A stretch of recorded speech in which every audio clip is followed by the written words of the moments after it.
तुम्हारी नजर क्यों खफा हो गई। हमारा इरादा तो कुछ भी न था। देखा एक ख्वाब तो ये सिलसिले हुए, दूर तक निगाह में है। एक इंटरव्यू में लता मंगेशकर ने कबूल किया था कि वे बहुत भाग्यशाली हैं जो उन्हें मोहम्मद रफ़ी साहब के साथ सबसे ज़्यादा गाने गाने का मौका मिला। वे न केवल बहुत बड़े गायक थे बल्कि वे एक सरल स्वभाव के व्यक्ति भी थे। वे इंडस्ट्री में सबका सम्मान करते थे। एक दूसरे इंटरव्यू में लता जी ने किशोर कुमार की महानता को भी स्वीकार किया। हालांकि लता मंगेशकर एक उच्च शास्त्रीय संगीत से प्रशिक्षित गायिका थी।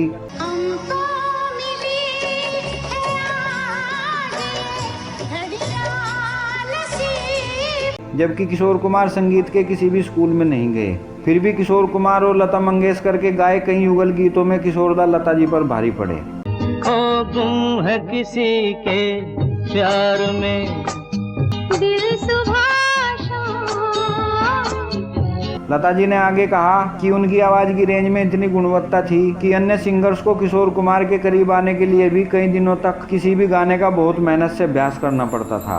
आके सीधी लगी दिल पे जैसे कटरिया, ले गई मेरा दिल तेरी तिरछी नजरिया। ये मस्ती के नजारे हैं तो ऐसे में। लेकिन दुख की बात यह है कि एक गाने के दौरान एक ऐसी घटना घटी जिसके कारण मोहम्मद रफ़ी और किशोर कुमार के रिश्तों में काफी समय तक कड़वाहट बनी रही और इसके जिम्मेदार थे किशोर कुमार के बड़े भाई अशोक कुमार। यह घटना साल 1966 में रिलीज हुई फिल्म तूफान में प्यार कहाँ के गाने की रिकॉर्डिंग के दौरान हुई थी। दरअसल किशोर कुमार मोहम्मद रफ़ी से खफा थे क्योंकि रफ़ी साहब ने इस फिल्म में एक ऐसा गाना गाया था जिसे किशोर कुमार की आवाज में पहले ही रिकॉर्ड किया जा चुका था। इस फिल्म में अशोक कुमार लीड रोल में थे। वे 50 और 60 के दशक के सुपरस्टार थे। हर कोई उनकी बात मानता था। अशोक कुमार ने अपनी इस फिल्म के लिए किशोर कुमार से एक गाना रिकॉर्ड कराया। इस गाने के बोल थे, इतनी बड़ी दुनिया जहां इतना बड़ा मेला। किशोर कुमार ने अपना पूरा बेस्ट देते हुए इस गाने को रिकॉर्ड किया। मगर जब फिल्म रिलीज हुई और किशोर कुमार ने फिल्म में मोहम्मद रफ़ी की आवाज़ में गाना देखा तो उन्हें बहुत बुरा लगा। वे इतने दुखी हुए कि उन्होंने रफ़ी साहब से दूरियां बनानी शुरू कर दी। कुछ दिनों बाद अशोक कुमार और किशोर कुमार एक रिकॉर्डिंग के सिलसिले में एक स्टूडियो में गए। वहाँ उन्होंने देखा कि वहाँ मोहम्मद रफ़ी साहब बैठे हुए हैं। अशोक कुमार ने रफ़ी साहब से बात करनी शुरू कर दी मगर दुर्भाग्यवश किशोर कुमार ने उन्हें अनदेखा कर दिया। रफ़ी साहब तो कुछ नहीं समझ पाए मगर अशोक कुमार सब कुछ समझ गए। वे किशोर कुमार को लेकर तुरंत वहां से चल दिए। घर पहुंचने के बाद अशोक कुमार ने किशोर कुमार से पूछा, तुमने रफ़ी साहब को अनदेखा क्यों किया? तब अशोक कुमार ने शिकायत करते हुए कहा कि उन्हें बहुत बुरा लगा था जब रफ़ी साहब ने वो गाना गाया, जबकि मैं उस गाने को पहले ही रिकॉर्ड कर चुका था। अशोक कुमार को किशोर कुमार के दुख का एहसास हुआ तो उन्हें इस राज से पर्दा उठाना पड़ा।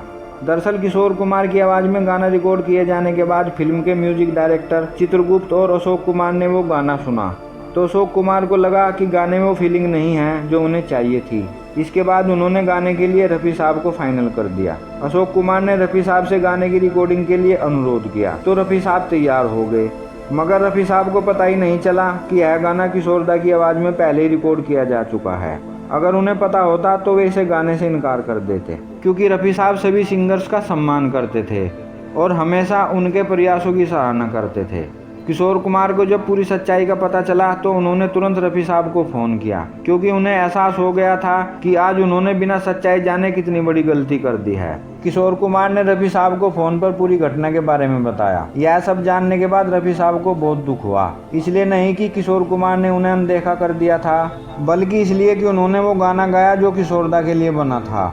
इसके बाद जब रफ़ी साहब ने किशोर कुमार की उस रिकॉर्डिंग को सुना तो वे भावुक होकर अशोक कुमार से बोले, बेहतर तो यही होता कि आप किशोरदा की रिकॉर्डिंग को ही फिल्म में रखते।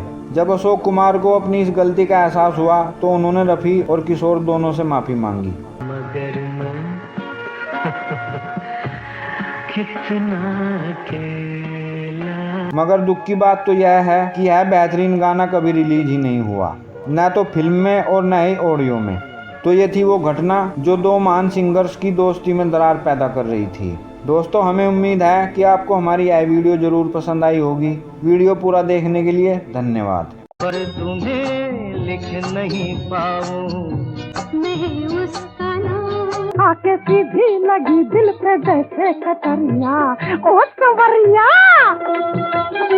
दुखते हुए दिल पे भला क्या क्या नहीं, मगर मैं